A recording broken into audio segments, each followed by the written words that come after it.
Tumenggung Wiraraja lalu melanjutkan perjalanan menuju kesatrian. Langkah Ki Tumenggung yang cepat telah membawanya ke pintu kesatrian. Kau masih di sini? Kau belum mengantarkan Mas Roro ke dalam Wirarajan? Tanya Ki Tumenggung kepada prajurit yang telah ditunjuk untuk mengantar Roro Hoyi.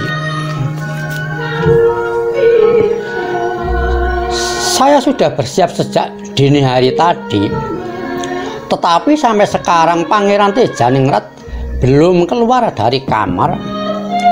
Ki Tumenggung, jawab prajurit itu.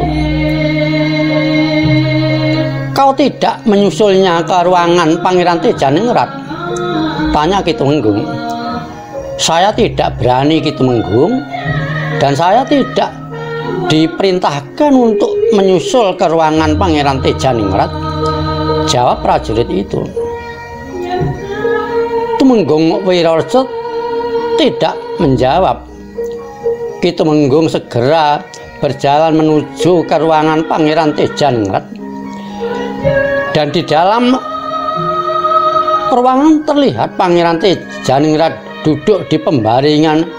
Di sebelahnya duduk pula Roro Hoyi yang memakai pakaian perempuan. Kenapa pangeran belum mengembalikan Roro Hoyi? Saya sudah berpesan wanti-wanti untuk mengembalikan Roro Hoyi sebelum fajar, kata Ki Tumenggung Wiraraja.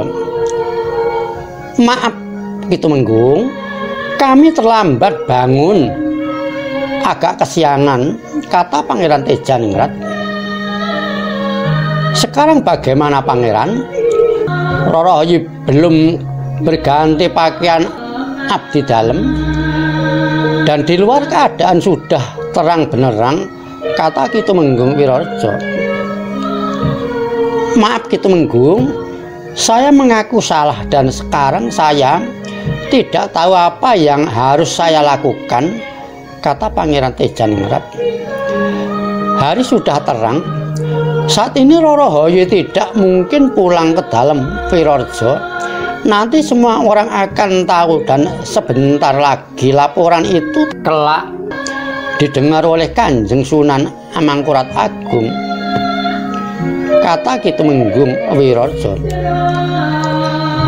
Pangeran Tejaningrat hanya berdiam diri mendengar kalimat dari Tumenggung Wiraraja. Sekali lagi saya mohon maaf Ki Tumenggung, kami berdua bangun agak kesiangan, kata Kanjeng Adipati Anom. Saat ini sudah tidak ada cara apapun yang bisa digunakan untuk mengeluarkan Roro Hoyi dari kesatrian ini Pangeran, kata Ki Tumenggung selanjutnya. Ya Ki Tumenggung, jawab putra mahkota. Mas Roro jangan keluar dari kamar ini. Sekarang aku akan menghadap Kanjeng Pangeran Pekik, kata Ki Tumenggung Wiraraja. Baik Ki Tumenggung, kata Roro Hoyi. Pangeran, saya mohon diri. Saya akan menemui Kanjeng Pangeran Pekik sekarang, kata Tumenggung Wiraraja.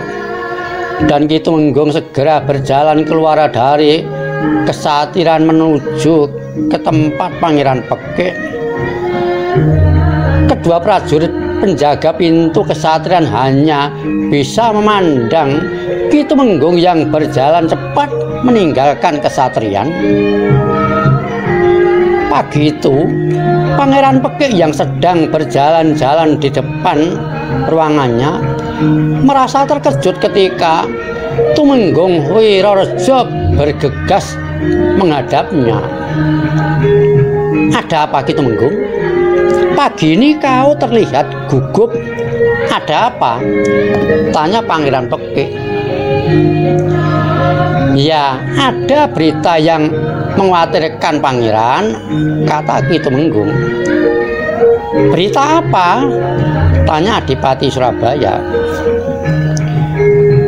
Pangeran Tejaningrat dan Ororohoyi keduanya terlambat bangun, dan keduanya saat ini sudah tidak bisa keluar dari bangsal kesatrian. Pangeran, kata Ki Tumenggung Wirorejo. Saat ini keduanya sudah tidak bisa keluar dari kesatrian. Tunggu malam hari nanti Ki Tumenggung. Setelah hari menjadi gelap, baru Rorohoyi bisa kembali ke dalam Wirorejan, kata Pangeran Pekik. Ya Pangeran, nanti malam saya sendiri yang akan menjemputnya di kesatrian, kata Ki Tumenggung Wirorejo. Baik, nanti sebentar lagi aku akan menemui cucuku di kesatrian, kata Pangeran Pekik. Hanya sebentar Tumenggung Wirorejo menemui Pangeran Pekik. Sesaat kemudian Ki Tumenggung sudah berjalan meninggalkan keraton, kembali menuju dalam Wirorejan.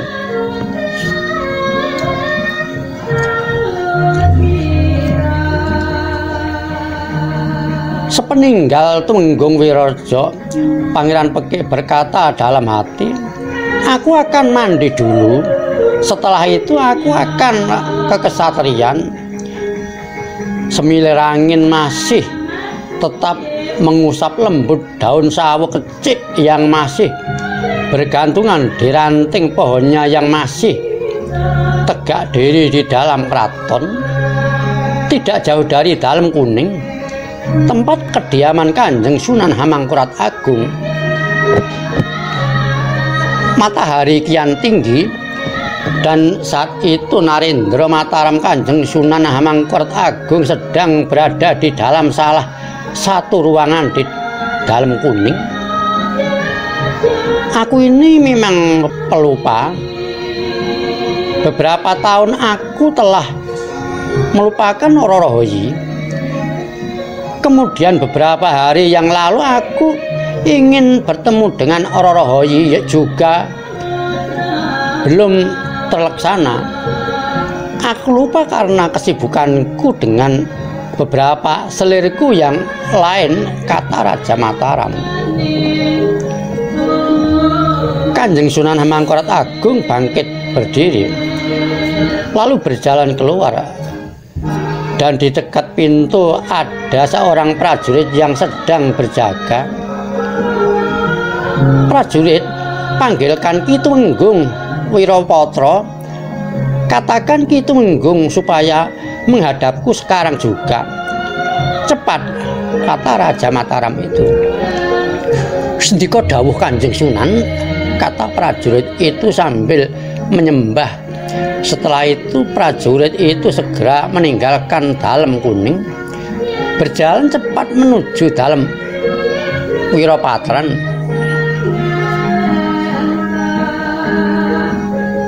Tak lama kemudian masuklah Tumenggung Wiropatra, seorang tumenggung kepercayaan ingkang sinuwun Raja Mataram. Tumenggung Wiropatra, kata Kanjeng Sunan Hamangkurat Agung ketika Ki Tumenggung duduk bersila di hadapannya. Sendika dawuh Kanjeng Sunan, jawab Ki Tumenggung. Pagi ini kau panggil ke hadapanku, menghadapku. Kau tahu maksudku? Tanya Kanjeng Sunan Hamangkurat Agung. Tumenggung Wiropatra menyembah. Lalu Ki Tumenggung menjawab, belum Kanjeng Sunan. Kau tahu Ki Tumenggung, saat ini aku telah mempunyai belasan orang selir yang berada di Kaputren, kata ingkang sinuwun. Selain selirku yang jumlahnya belasan itu, apakah kau tahu Ki Tumenggung, kalau aku masih mempunyai seorang putri Sinengker yang masih aku simpan? Tanya Raja Mataram. Hamba tidak tahu Kanjeng, jawab Ki Tumenggung Wirapatra.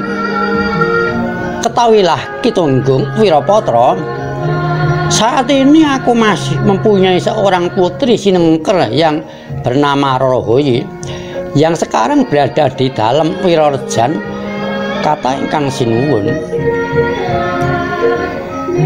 Tumenggung Wirapatra hanya menundukkan kepalanya, tetapi Ki Tumenggung tetap mendengarkan semua perkataan dari Raja Mataram.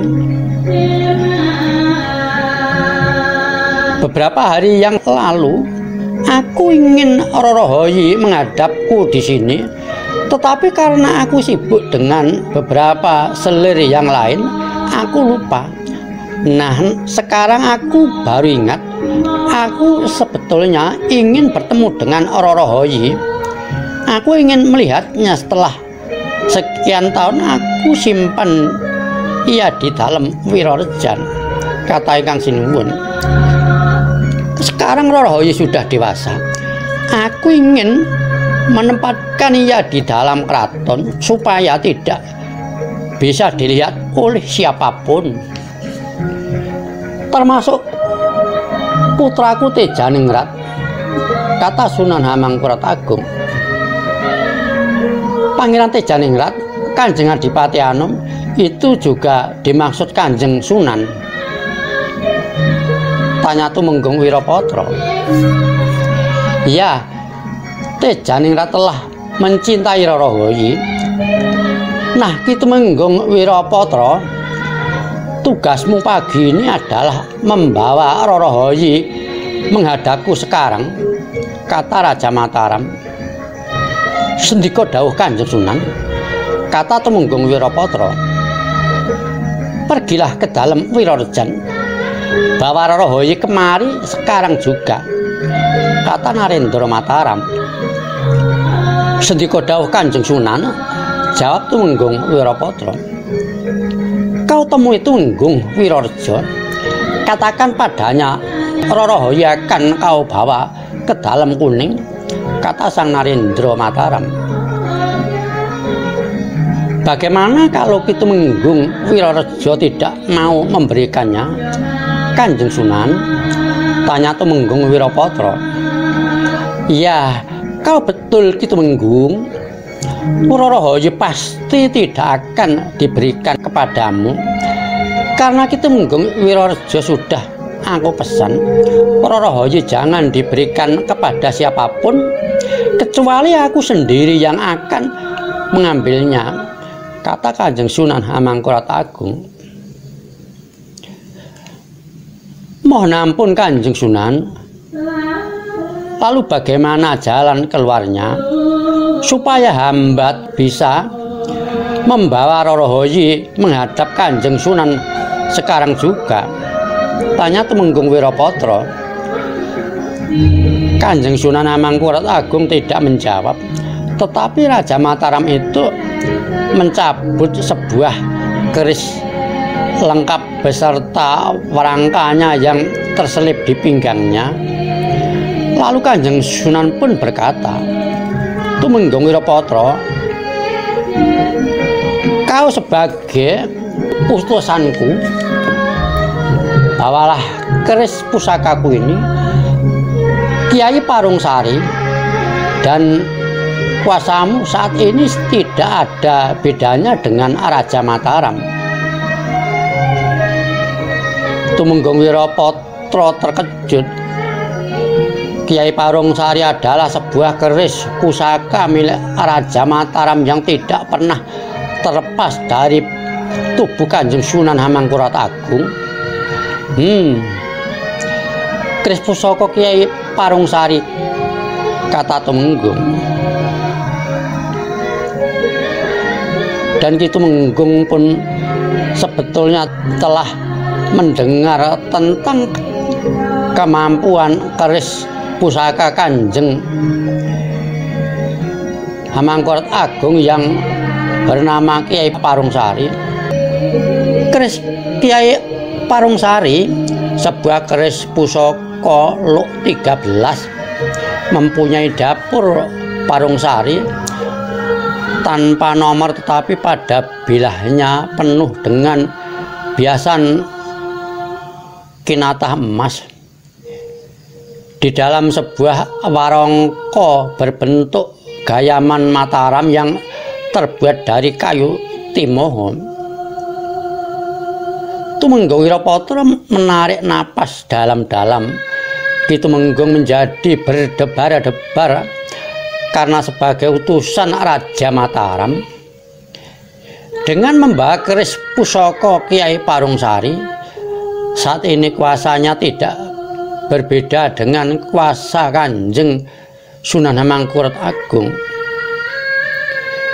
Ki Tumenggung segera melepas keris yang dipakai di pinggang belakangnya, lalu keris itu segera diletakkan di sebelahnya. Ki Tumenggung, sekarang kau aku beri kuasa dengan membawa keris pusakaku Kiai Parungsari. Tidak ada seorang pun akan bisa bertahan hidup kalau terkena pusakaku ini. Meskipun hanya tergores seujung rambut, kata Kanjeng Sunan Hamangkurat Agung. Ki Tumenggung hanya terdiam. Hatinya berdebar-debar. Di depannya Ingkang Sinuwun membawa sebuah pusaka yang ngidap-idapi pusaka Keraton Mataram Kiai Parungsari. Ki Tumenggung, terimalah kerisku ini dan kau bawa Rorohoye kemari, kata Ingkang Sinuwun sambil memberikan keris yang dipegang dengan kedua tangannya. Tumenggung Wirapatra bergeser maju dan dengan kedua tangannya Ki Tumenggung menerima keris pusaka Kiai Parungsari, pertanda kuasa dari Raja Mataram. Setelah keris Kiai Parungsari berada di kedua tangannya, maka keris itu dengan tangan kanannya sesaat diputarkan umbun-umbunnya. Kemudian keris itu diselipkan di pinggang bagian belakangnya. Ki Tumenggung, bawa kemari kerismu itu, simpan saja di sini. Nanti kalau kau mengembalikan kerisku Kiai Parungsari, kau bisa pakai kerismu lagi, kata Sunan Hamangkurat Agung. Tumenggung Wirapatra segera memberikan kerisnya kepada Raja Mataram. Lalu keris itu pun diletakkan di atas meja kecil yang terletak di sebuah kursi Kanjeng Sunan Hamangkurat Agung.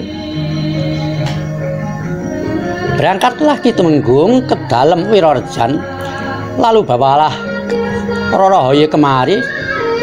Sekarang juga demikian perintah Kanjeng Sunan Hamangkurat Agung.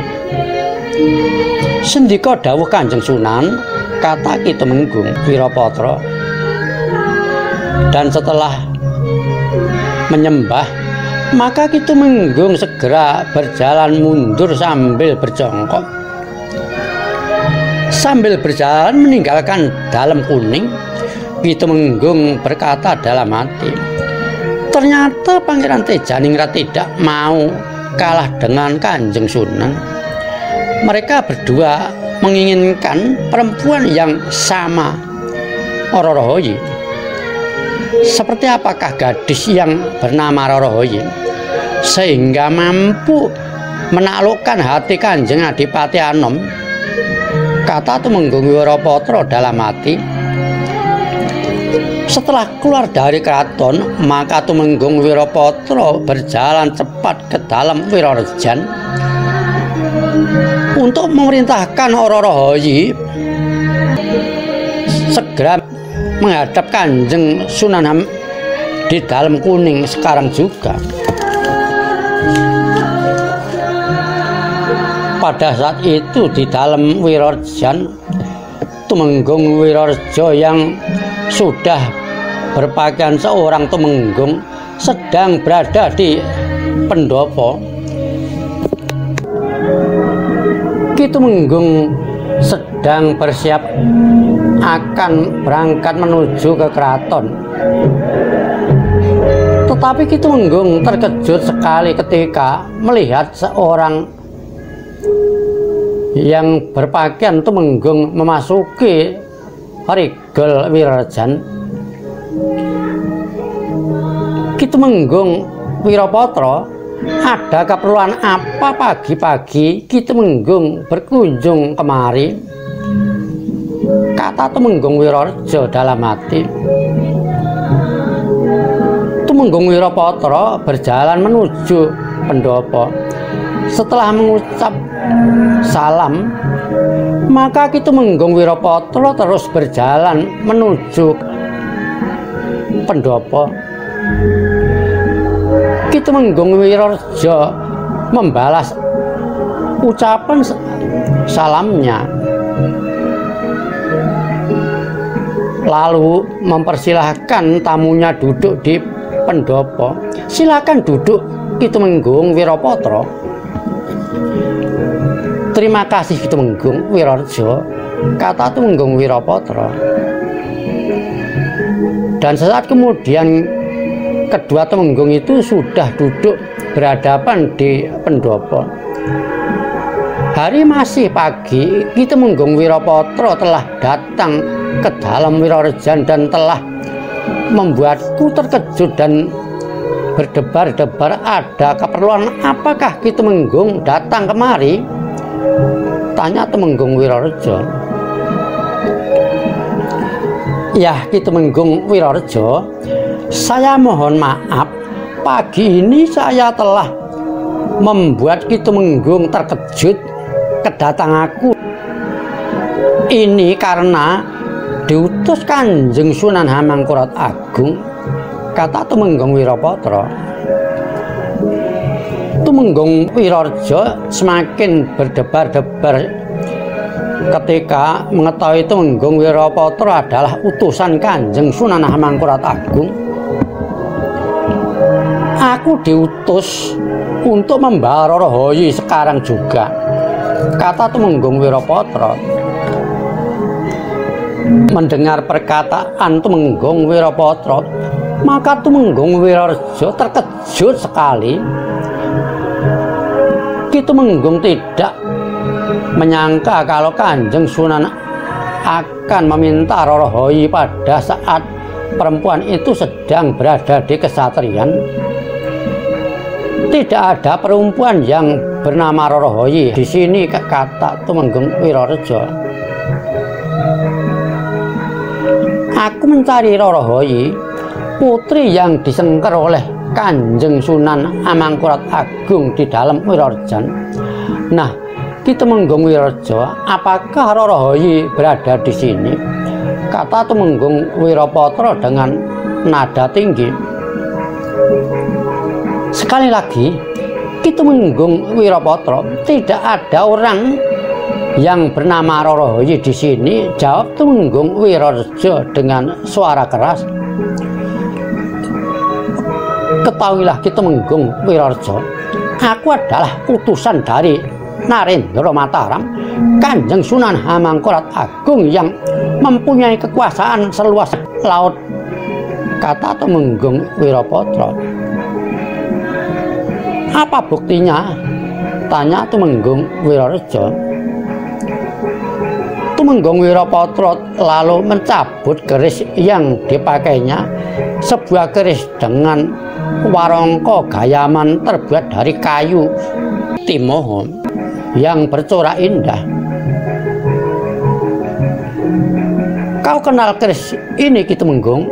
Tanya Tumenggung Wirapatra sambil mengacungkan keris Kiai Parungsari. Ya, aku kenal keris pusaka ini. Keris Kiai Parungsari milik Kanjeng Sunan Hamangkurat Agung, kata Tumenggung Wirareja dengan nada yang berdebar. Tumenggung Wirapatra memegang ukiran keris lalu mencabut bilah keris yang mempunyai luk 13. Keris Kiai Parung Sari yang belahannya berhiaskan kinatah emas.